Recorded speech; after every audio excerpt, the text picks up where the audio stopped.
Bom dia, boa tarde ou boa noite ou boa madrugada.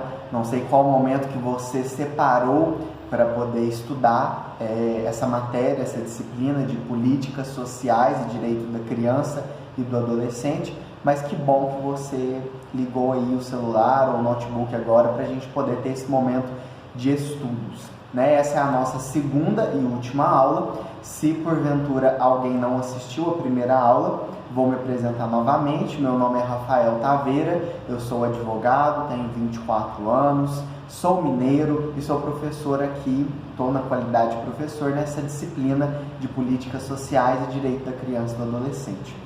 Na unidade 1, nós discutimos um pouco dos direitos da criança e do adolescente em relação à nossa Constituição Federal, fizemos uma breve construção histórica desses direitos e garantias para as crianças e adolescentes e também estudamos alguns dispositivos do Estatuto da Criança e do Adolescente, o ECA.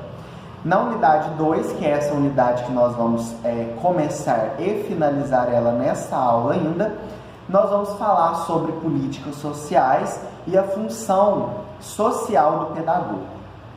Uma breve introdução na nossa discussão. Antes de nós discutirmos políticas sociais, eu levantei aqui alguns dados. Eles são dados tristes, são dados alarmantes e nos revelam a realidade horrível que as nossas crianças e adolescentes estão inseridas nesse contexto de Brasil. O Brasil ele possui uma população de mais de 210 milhões de habitantes. Aproximadamente um quarto dessa população, ali chegando em torno de 54 milhões de habitantes, tem menos de 18 anos de idade. Então, um quarto a cada 100 brasileiros, 25 tem menos de 18 anos de idade. Essa é a média da proporção da estimativa do IBGE para 2019. Então, nós vemos que esses direitos que nós estamos discutindo e essas políticas sociais que vão de encontro a essa população, nós estamos falando de uma população gigantesca, que representa um quarto ou mais da nossa população total.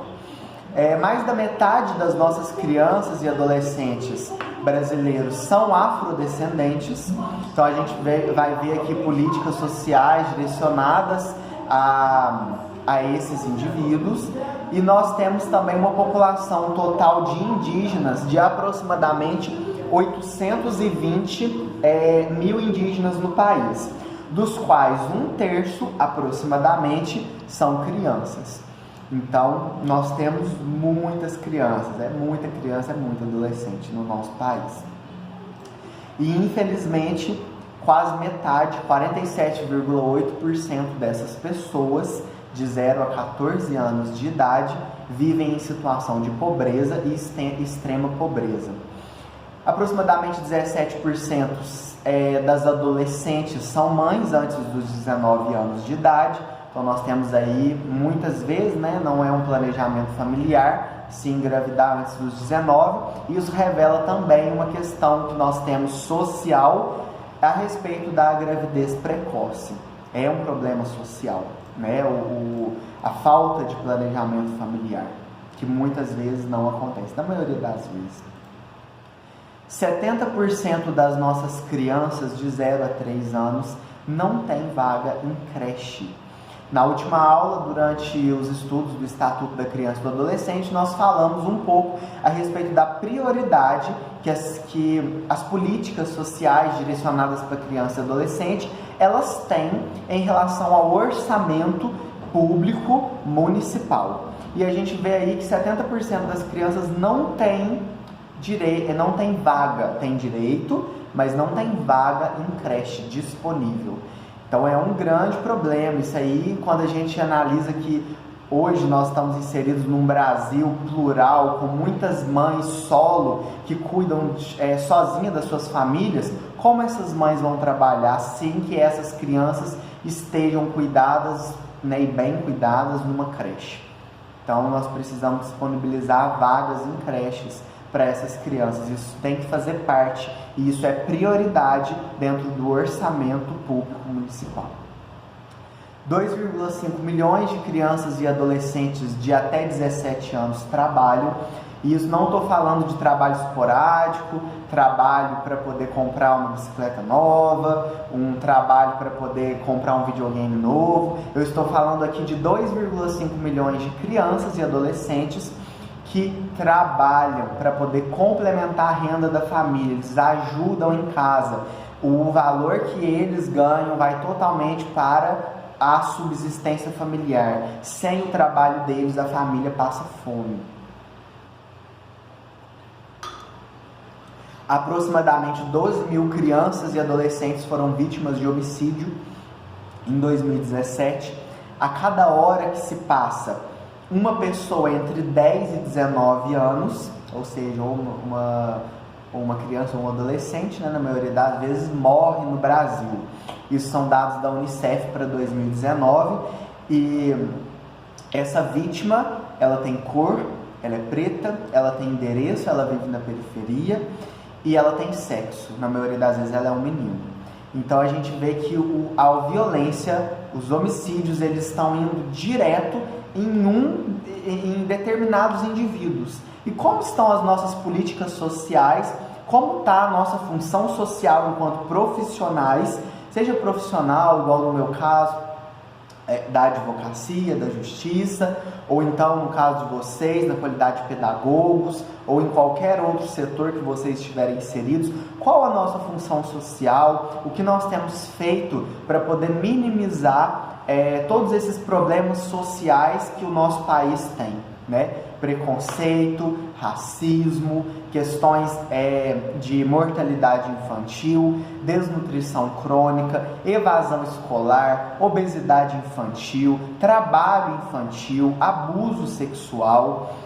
Porque a gente fala muito de políticas sociais, mas a gente aprendeu, né, no Estatuto da Criança e do Adolescente que é uma tarefa conjunta da sociedade, do Estado e da família, garantir o pleno desenvolvimento das crianças e dos adolescentes.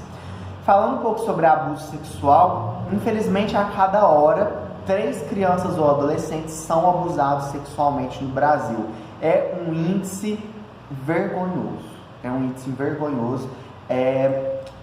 Dados do Unicef para 2019. Vou disponibilizar para vocês no nosso sistema virtual uma cartilha da Abrinq que fala sobre como é a realidade das nossas crianças e adolescentes no Brasil. É uma cartilha atual, ela é de 2020, ela fala sobre tudo. Se as nossas crianças estão conseguindo vaga em creche, em escola, se tem comida, qual a renda per capita, como essa criança vive, o que ela come, quais são as expectativas de vida dela, quais são as oportunidades de trabalho, de profissionalização, me desculpem, de quais são as possibilidades de profissionalização dessa criança, desse adolescente, qual o contexto que elas estão inseridas em relação à infraestrutura municipal, se tem rede de esgoto, saneamento básico, e a gente vê que são índices vergonhosos. Mas vamos falar sobre política social, né? Eu dei um contexto introdutório aqui de como é a realidade das nossas crianças e adolescentes, mas vamos falar de políticas sociais. O que é política social? É toda ação, é toda intervenção do governo voltada para a sociedade para poder dirimir de qualquer forma, de certa forma, me desculpem, esses problemas sociais relacionados à distribuição de renda, à superação da pobreza, resgate dos excluídos. Lembrando que política social não é esmola, não é caridade, não é porque o governo é bonzinho. Você não tem que pensar da seguinte forma: eu tenho que ser favorável, eu recebo, eu sou privilegiado por alguma política social, então por isso eu tenho que apoiar o governo que está fazendo essa política social. Não necessariamente. Né? A gente vê que é obrigação do Estado, ele não faz menos do que a obrigação de garantir aos indivíduos educação, saúde, esporte, lazer, cultura. Tudo isso são direitos, né? E o Estado não é porque ele é bonzinho que ele atribui esses direitos ou ele garante a efetivação desses direitos. Muito pelo contrário, ele não faz menos do que a obrigação e ele ainda faz muito pouco. Então não é esmola, não é caridade, política social é algo que salva vidas, é algo muito importante, mas que precisa sim, e aí vem um breve aspas, né, a respeito da questão de como essas políticas sociais elas são implementadas, como elas são fiscalizadas, porque muitas vezes a gente vê políticas sociais atingindo determinados indivíduos que não precisariam dessa política social. E em contrapartida, outros indivíduos que estão padecendo dessas políticas não se veem assistidos pela sociedade nem pelo governo. A política social, ela deve, aí nisso eu juntamente com muitos teóricos, né, do capitalismo, do neoliberalismo, nós discordamos um pouco das políticas sociais que têm sido implementadas num contexto atual dos governos, né? Por quê?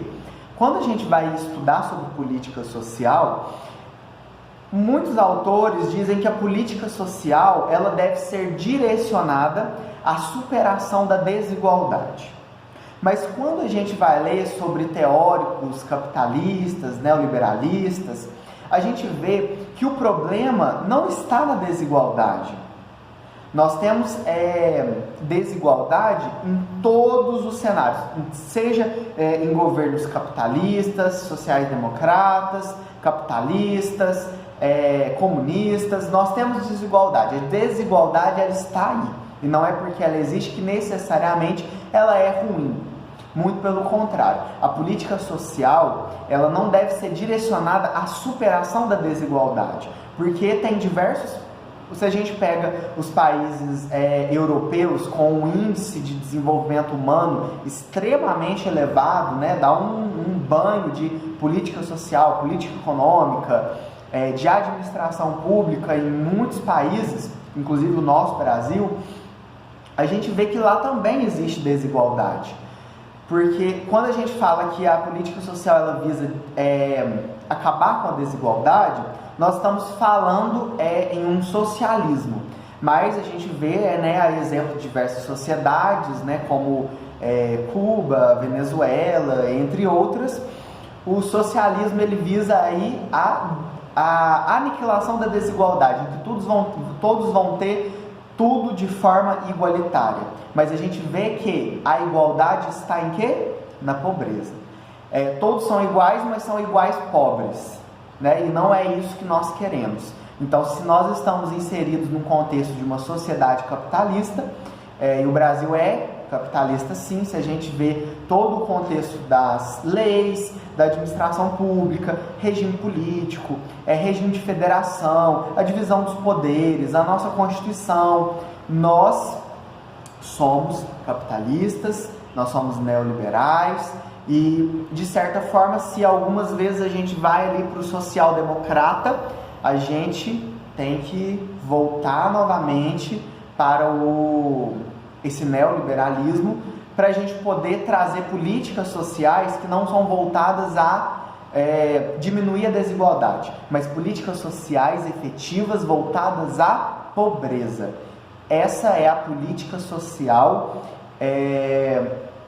mais, como é que eu digo assim, mais útil, né? Porque se você tem políticas sociais que visam só diminuir a desigualdade, você tem pessoas ali que estão numa classe social que não passa por grandes dificuldades, que eles vão normalmente conseguir essa ascensão social que é própria do capitalismo, do neoliberalismo, mas que são ajudados, custeados pelo governo às custas da sociedade, e a gente vê que são políticas sociais que não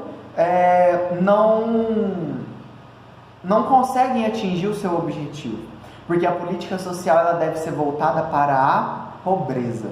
para aquelas pessoas que não têm as condições mínimas de vida. Porque se a gente fala de políticas sociais, de indivíduos que estão querendo ter a sua ascensão social, tá ali na classe B, tá ali na classe A, para quê? O governo ele não tem que se preocupar com essas pessoas, ele tem que se preocupar com essas que eu falei, que estão aqui, vivendo em situação de pobreza. Essa quase metade da população de crianças e adolescentes que vivem abaixo do grau de pobreza são crianças muito pobres, que não têm um mínimo de desenvolvimento, não têm um mínimo da comida, da nutrição ideal, da educação. Então a gente vê que a política social deve ser voltada para isso. Vamos falar um pouquinho agora sobre um contexto, né, que nós estamos inseridos de sociedade, como que se deu essa construção histórica das nossas políticas sociais até a gente chegar nos dias atuais. Vou fazer uma breve construção histórica. A gente começa ali com os jesuítas, né, tentando cristianizar os ameríndios. A gente tem logo depois os escravocratas, assim, muitos abusos, né, com as crianças e os adolescentes, principalmente com mão de obra forçada.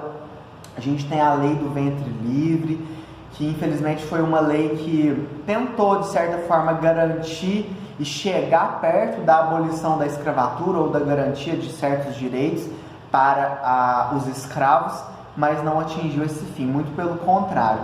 A lei do ventre livre, ela permitiu que muitas crianças fossem até mais exploradas ainda. Mais à frente a gente vê a questão das santas casas de misericórdia, né? E aí a gente vem num paradigma muito social de confinar as crianças, de prender, de aprisionar, de domesticar essas crianças. Aí a gente vem mais à frente nos asilos, os reformatórios, as casas de correção, limpezas das ruas, até que a gente chega ali na ditadura, que aí realmente foi a gota d'água, né? Que aí realmente as crianças eram muito encarceradas, eram muito confinadas com vistas à proteção. Mas proteção de quem? Não era proteção dessas crianças, não era garantia nenhuma para elas, muito pelo contrário, era proteção da própria sociedade, que por diversas vezes, por ser omissa, juntamente com o Estado e com a família, na efetivação de direitos para crianças e adolescentes, tinha um alto índice de criminalidade. E a gente vê a questão do confinamento das crianças muito presente aí nessas décadas. Hoje a preocupação está em proteger e acolher. Eu só fiz nossa, são muitas coisas que a gente podia discutir aqui sobre essa construção histórica, mas é rápido mesmo, porque o tempo urge, essa caia é grande, né, para a gente poder completar aqui toda a nossa disciplina. Mas a gente vê que ao longo de toda a construção da sociedade brasileira, era muito ali no paradigma de que as crianças e adolescentes, elas são objetos, elas não são sujeitos, elas são problemas, elas não merecem o nosso cuidado, a nossa proteção, e elas estão ali à mercê das decisões políticas para poder garantir um mínimo para elas, né? E a gente vê aí essas questões do confinamento das crianças muito presentes durante toda a nossa sociedade, né? Com o Estatuto da Criança e do Adolescente, com a nossa Carta Magna, a Constituição de 1988 e com a Convenção dos Direitos da Criança, o CDC de 1989, que o Brasil ratificou. É um tratado internacional proposto pela ONU para poder garantir um mínimo, né, para esses indivíduos que nós estamos falando. Aí a gente vê que muda um pouco de cenário, que aí já não era mais colocar confinado, nem prender, aí a gente já começava a proteger, a acolher, a cuidar, a ter uma atenção maior às necessidades. Vamos lá, a política social, ela também pode ser descrita como ações, né, que afetam o bem-estar dos membros dessa comunidade, dessa sociedade, através da definição da distribuição de acessos aos bens e recursos nessa sociedade. Algumas políticas sociais, alguns programas, porque a gente está falando de políticas sociais, ok, mas exemplos, o que são elas? Como elas são traduzidas na forma de programas? Como elas chegam nas camadas populares? Vamos lá. Políticas sociais atuais, programas atuais dos governos, algumas coisas que estão aí e que fazem parte dessas políticas públicas. A questão dos abrigos, né, que aí a gente tem a guarda institucionalizada das crianças e dos adolescentes que por algum motivo perderam os seus pais, ou os seus pais não podem exercer o poder familiar, por alguma forma, por alguma questão foram suspensos ou foram suspendidos, né, do poder familiar, programas protetivos em meio aberto, programas de prevenção e redução da violência familiar, os serviços de localização de crianças, adolescentes, pais e responsáveis, as políticas sociais voltadas para a educação, programas de moradia, tudo isso a gente está falando de políticas sociais.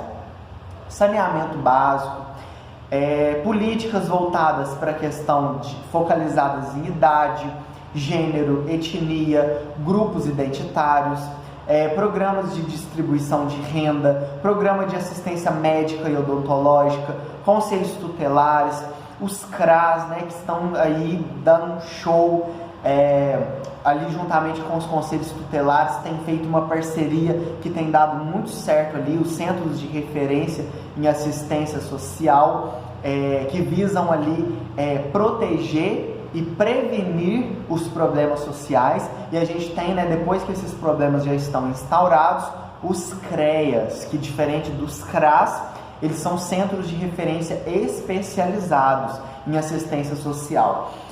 Nós temos programa de profissionalização dos adolescentes, né, o programa Jovem Aprendiz, Bolsa Família, bolsas assistenciais do governo, as próprias leis.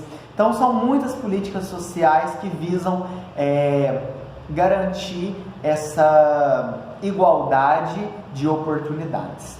Né? Nós temos as leis, atualmente nós temos a Constituição Federal, nós temos o Estatuto da Criança e do Adolescente, nós temos outras leis esparsas dispostas no nosso código, né? No nosso código de leis, que visam garantir essa melhor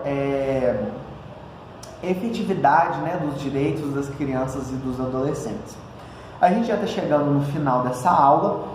Para a gente poder concluir, infelizmente, o Brasil ele tem uma das legislações mais avançadas no mundo no que diz respeito à proteção desses indivíduos, mas, no entanto, é necessário adotar políticas públicas muito mais efetivas, com vistas ao combate não só da desigualdade, mas principalmente da pobreza, daqueles que não estão conseguindo ascensão social, nesse contexto de capitalismo e de neoliberalismo que nós estamos inseridos como sociedade, para poder superar as desigualdades geográficas. A gente vai ver aí nessa cartilha da Abrinq, né, quem tiver, é uma sugestão de leitura complementar. Essa cartilha ela dá para a gente ver muito bem que os principais problemas sociais e questão de falta de políticas sociais ou não efetividade delas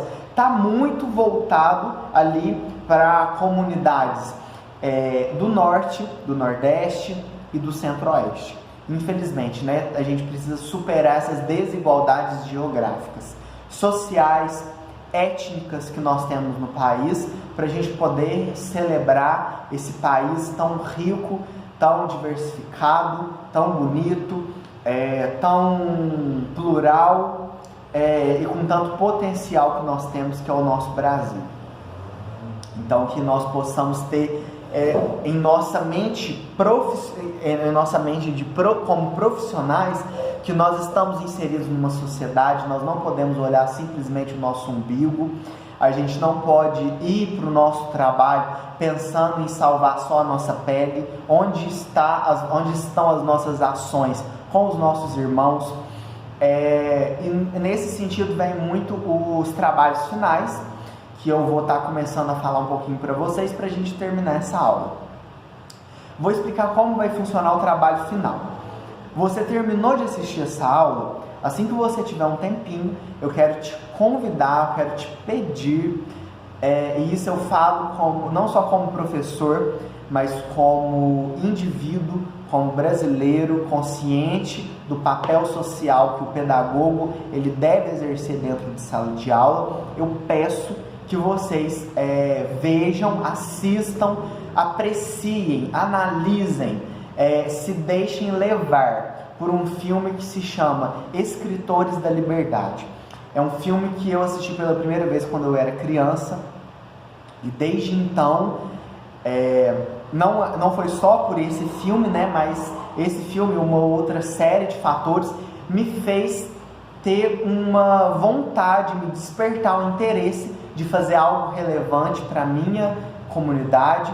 Desde criança, desde muito pequeno, desde juvenil, eu estou inserido em projetos sociais, em projetos com crianças, com adolescentes, voltados à distribuição de renda, voltados à questão de cesta básica, creches.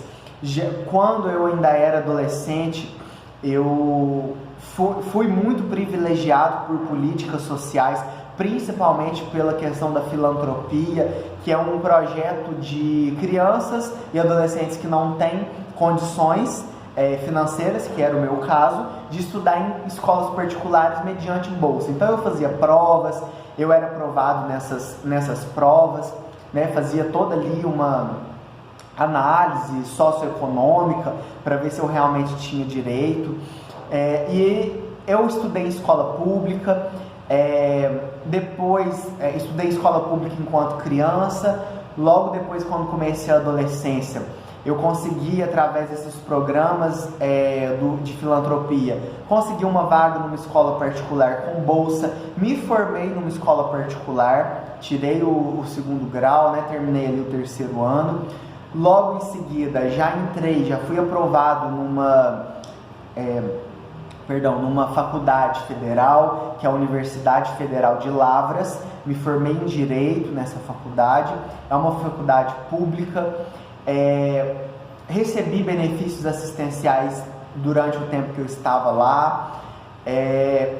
Então eu vivenciei políticas sociais, e eu posso falar para vocês, eu tenho muito orgulho, gosto muito, tenho muito contato com todos os meus professores, desde professores das creches, que desde os 6 meses de idade eu frequento creche, para minha mãe poder trabalhar, porque minha mãe, pelas questões, né, da vida, ela era mãe solo, né? Eu perdi meu pai quando muito criança, com 6 meses de idade, e minha mãe desde então teve que fazer o orçamento familiar sozinha.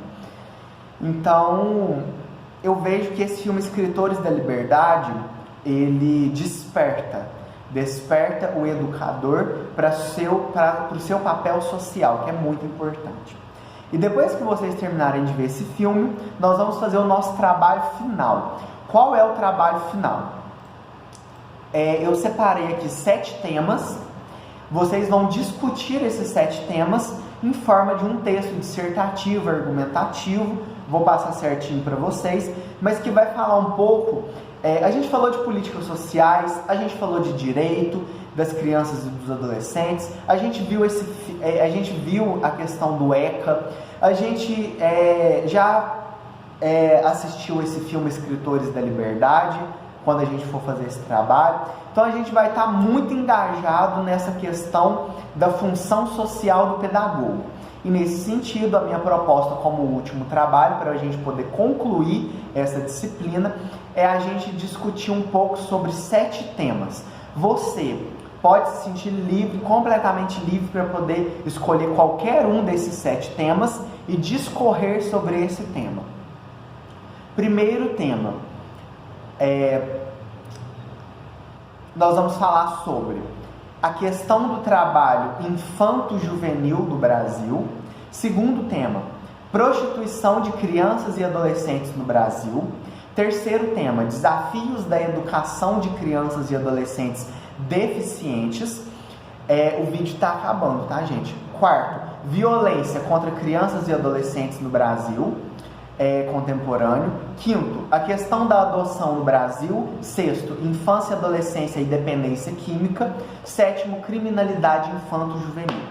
E com isso nós vamos encerrar nossa disciplina. Fica o meu abraço, meu muito obrigado, e que vocês possam ter ótimos estudos, e eu tenho certeza que todas as crianças, todos os adolescentes, todos os indivíduos que tiverem contato com vocês na qualidade de pedagogos serão muito bem servidos, serão muito bem instruídos. Fica o meu abraço, foi um prazer enorme estar aqui dividindo esse momento com vocês e ser útil de uma certa forma para poder acrescentar alguma coisa para a sua formação, para a construção de você, sua como profissional da pedagogia. Um grande abraço.